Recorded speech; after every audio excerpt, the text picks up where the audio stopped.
Hey, what's going on, everybody? I'm here today to tell you about the best fantasy soccer game. If you are a fan of the MLS and you've liked playing fantasy soccer, I have something awesome for you. It's called SoRare. It's a relatively new platform that I am just super excited about. It takes the best things of daily fantasy, of season-long fantasy, of dynasty fantasy, and it kind of mashes it all up into one. But not just that, it kind of takes it a step further. I'm going to get into all that, though. My name is Wes. I'm with Grady Space, and I'm excited today to tell you about SoRare. If you haven't heard of it, which I don't think many people in the U.S. have, which I assume is most of who's listening to this video, it is a platform that's based on the blockchain. So it's got a crypto element to it, which has become, more popular this past year, really. It's been around. Everyone's kind of heard of it. But the great thing is it does a good job kind of keeping a lot of the crypto on the back end. So don't let that freak you out. You can do everything with your credit card. I do. It's really easy. It's nothing to stress about. So it takes crypto and it combines it with fantasy sports, right? So if you're like me, you love fantasy sports. I personally am a diehard fantasy football fan. I spend way too much time playing it. It's just, it's one of those things that I really enjoy. But I gotta say, SoRare takes it up to another level, and really I'm very impressed with what they're doing, and I think it's gonna be super successful long term. I'll tell you more about why. It also takes an element from like FIFA Ultimate Team. So it's a video game, if you haven't played it, where essentially you go and you buy these different player cards and you can use them and build any team that you want. So if you wanted to have Messi and Ronaldo on the same team, you can do that. You can also do that in SoRare. And it's got that similar kind of card collecting element.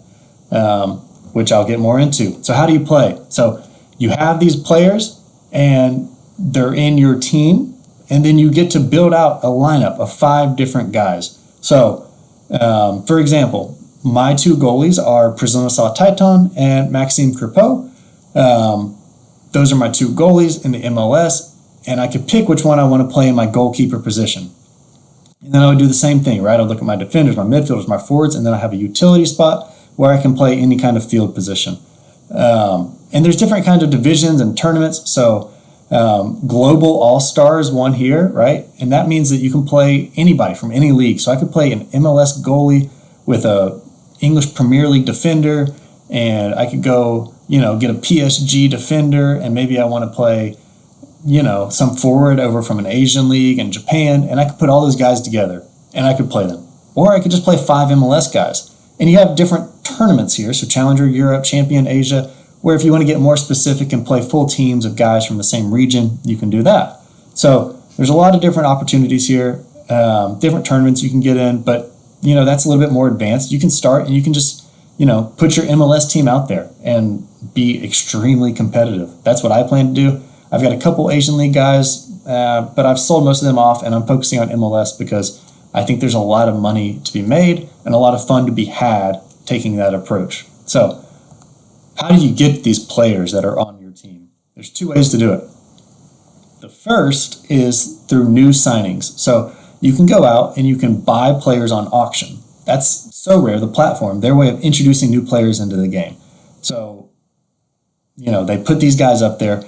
They're auctions, every minute. So you can filter by MLS, and you can just look at all the different MLS guys up there, and you can go and you can see which ones you're interested in. You can search for them by name and see when they have an auction coming up, and you can bid on them. And it's just a live bid that is going on against other people in the game. So whatever is a fair market price is what will be paid for it. So that's the first way, is going to the auction house. The second way is the transfer market. So if you have these cards, which you've either bought in the auction house, or you can win cards in other ways, which I'll get to in a second. You can go to the transfer market and you can sell your cards to other players. So sometimes, you can find guys cheaper than they've been going on the auction house if people just need to generate some cash. Sometimes it's more expensive to go to the transfer market, but it's just another dynamic. It's another way that, they've built this economy, and these cards have value. So you're winning these cards, you're buying these cards, but they have value that you can go sell. So if you play FIFA Ultimate Team, you're kind of familiar with this. You can buy cards, you can sell cards. But the thing is, in Ultimate Team, once you invest into the platform, there's no pulling money back out. It doesn't matter how good your card is. It doesn't matter, anything. It's just, once that money's in the game, it's there for good. There's not a withdrawal.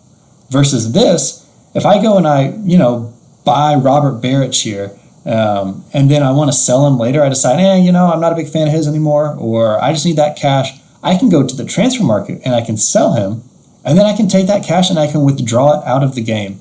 So it's really cool, and that's the kind of crypto element. You own these. They're NFTs, non-fungible tokens, which essentially just means they're a digital asset that you own. So that's a really cool aspect. I think it differentiates it from FIFA Ultimate Team a lot, as well as other fantasy games in general. You actually have an ownership stake. So these are assets that you own. You can play them, you can use them, and then if you don't want them anymore, you can sell them and have real value that is in cash that you can withdraw. So that, I think, is a really exciting thing. So how much does it cost to get started? Some of those numbers were big if you were looking at those. It's free to start, which I think is really important and really exciting. So they have this kind of onboarding system. It's called Rookie League. Essentially, you pick your favorite teams, and they give you some players from those leagues called common players that you can use and compete with. And if you do really well, you can actually win rare cards, which are the cards that cost money and that you can sell. Common cards have no value, can't be sold, can't be bought. It's just kind of get your feet wet. And then they also have a game called One Shot League, which is put on by Ubisoft, which is a big game developer that make Assassin's Creed. But it's essentially just a third-party game that you can go and play for free and potentially win actual rare cards, again, that have value that you could sell, that you could use to win more rare cards, playing the game with. So it's free to get started, essentially. But if you want to kind of level up and start competing in some more tournaments, the ones that are going to, potentially get you better rewards, and you're more likely to win, because not that many people win the Rookie League and the One Shot League. Those are just kind of introductory to get you used to the game. Then you need to kind of build out your team. And you can do this using common goalies. So goalies are really expensive just because of scarcity. I've got another video on my channel where I talk about why they're so expensive. But it's just, there's only one goalie per team, and SoRare only makes 100 of each player every year. And that's really good for us as the users, because it means that these guys are going to retain their value. There's only going to be so many of them out there. So if SoRare just kept making more and more and more cards, it would just depreciate the value of everything else. So you would pay a lot to get it at the start, and then throughout the season, they become less and less valuable because there'd be more and more cards. So it's really good for us. They limit the amount of cards that they're going to make to 100 per player for the base kind of, it's called a rare card. So they make 100 of those. They make 10 super rare, and they make one unique card. So 111 cards for every player every year. Kind of went on a tangent there. Common goalies are going to be really important. So that's that free card that you get when you start. And you can use that to get into these entry-level tournaments. And then you only need to put 4 players around it, right? That defender, midfielder, forward, and the utility player. You can do that for about $400 and get around 205 points. Or you can do, if you wanted to step it up and get around 250 points, you can do it for around $800. I'll get into kind of where those point thresholds, like how many points do you need to really win prizes. I'll get into that here on the next slide. If you, wanted to step it up and you want to buy a rare goalie, then you can, start pushing up and getting a few more points. So common goalies, one other thing to add to that, you get 50% of the point total. So if your common goalie scores 50 points, you would get 25 points. Versus a rare goalie, you get 100% of that allocation. So if you score 50 points, you would get the full 50. So anyways, you can start spending a lot of money here to start getting into the higher point ranges. But that also, puts you in contention to start, getting some bigger rewards. So that, is kind of something you can play around with once you get in it. I've got other videos where I talk about that, different teams that you can put together for different price points, what kind of the reward structure is. But I will go ahead and start. So talking about the rewards a little bit, how many points do you need to, start winning? Well, there's that Global All-Stars, which is the league I told you about, where you can, any team, any player, any, region, it could be someone from China, someone from Asia, someone from the US and the MLS, someone from Europe playing in France. It doesn't matter, right? You can put all these guys into one lineup, and if you hit 205 points, you're going to win essentially $20. They pay it out in Ethereum, which is a cryptocurrency.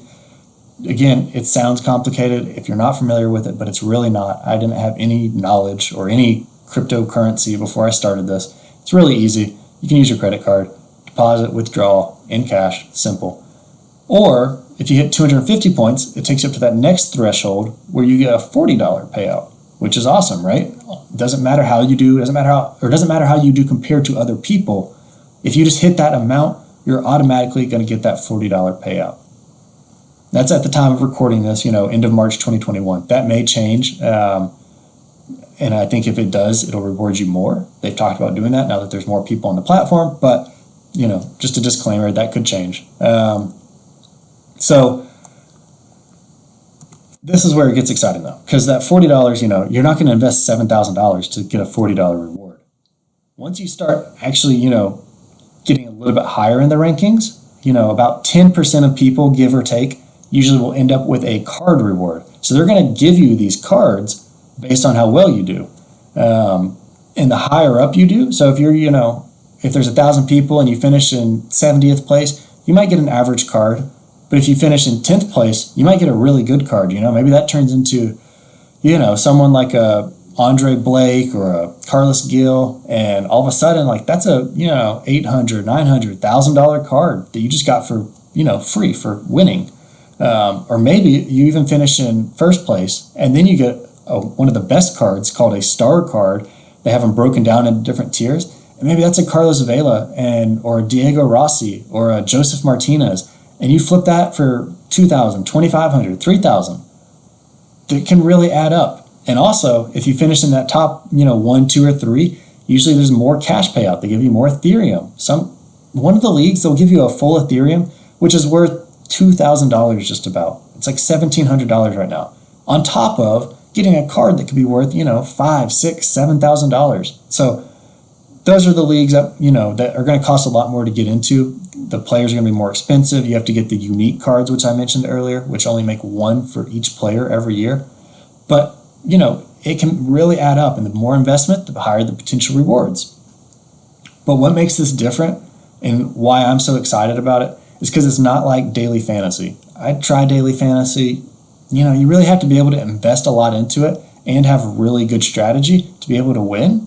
Whereas there's different ways to make money. It's not just you have to be that top 1% or get lucky and, have some random guy do really well that you just, closed your eyes and pick.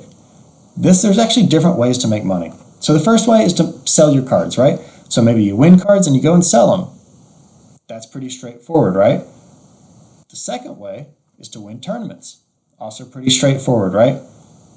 If you do well in these tournaments, you win cards, which you can turn around and sell.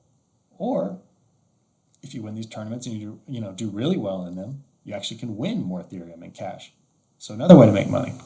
The third way to make money is to invest in these players that you believe in. So let's say, for example, David Ochoa, he comes out, he doesn't win the starting role right away, so his price drops a little bit. Right now, people are excited about him. He was just competing in the U23 tournament. He had some really good moments. He had some bad moments, but he had some really good moments, and I think people got excited about him. His price went up. If he doesn't end up starting and they keep Putna as the starter who played for them last year, then his price is probably going to drop down a significant little bit. You can take advantage of that and buy at that point if you believe in David Ochoa. And if he starts, wins the starting spot halfway through the year, his price is going to skyrocket. And maybe you make a 3 times return if you go and sell it. Or, you can hold on and you could try and win tournaments with him. But the thing that makes it really exciting is that you own these assets, these NFTs, these player cards. You own them. So unlike DFS where, you can play $1,000, $1,000, $1,000, and if you lose, you lose. You never, you don't have anything to show for it. With this, you put that money in and you're buying an asset that you can turn around and use to try and win tournaments, or you can turn around and you can sell. You have full ownership and you can do whatever you want with them.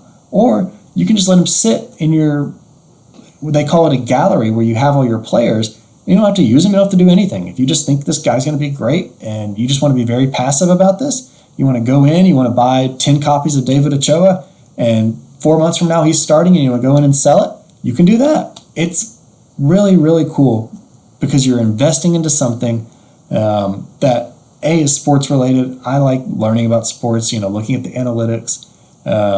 So for me, this is something where I can, have a very practical use for that. fantasy football, I put $10 in, $50 in with my buddies, and we have a league that goes all year. But then at the end of the year, it's done. One person gets the payout, and the season's over. This has a much more, hands-on approach. You can, or you can be very passive with it, like I said. But for me, having these assets, you're investing. You can invest a lot and potentially win a lot. You can invest a little bit and potentially win a good bit. Or you can invest very little and just try and, get that $20 or $40 payout every week. And, there's a lot of different ways to play this game. One isn't right. One isn't wrong. And it's still very early in the cycle for this game. But I do think it is the absolute best MLS fantasy game. I think it is the best fantasy soccer game in general. I think it is the best fantasy platform overall. Football, golf, hockey, NASCAR, UFC, I don't care. It is the best fantasy platform in general because of the utility that these cards have, because of the value that you are retaining and kind of keeping ownership of. I'm just so excited about it. I've been learning a lot about the MLS. I was kind of a casual fan, but now I'm really getting into it. Really excited for this year. I've been doing a ton of research. I'm going to make a series where I kind of, lay out who the best players are at every position. Whether you want to play traditional MLS fantasy or you want to come over and play SoRare, I will try to bring the most value possible to you guys. If there's something you want to see or you are curious about that you haven't seen out there, that I haven't done yet, no one else has done, please let me know. I'd be more than happy to look into it and try and make a video for you guys. So yeah, without further ado, I'm going to wrap this up. If you guys enjoyed the video, please like it. It means a lot, helps it with the algorithm, get it out to more people. Drop a subscribe if this is stuff that you're interested in and you think, you might like to see these future videos I'm going to be doing. I plan to do every position in the MLS, breaking down who are the best, what are the values. Like I said, I've done a ton of research on this, so I hope I can bring some great value. That's my plan. So, like I said, give me a subscribe if you want to see that. It'll be coming soon. Thanks, everybody. Stay safe out there.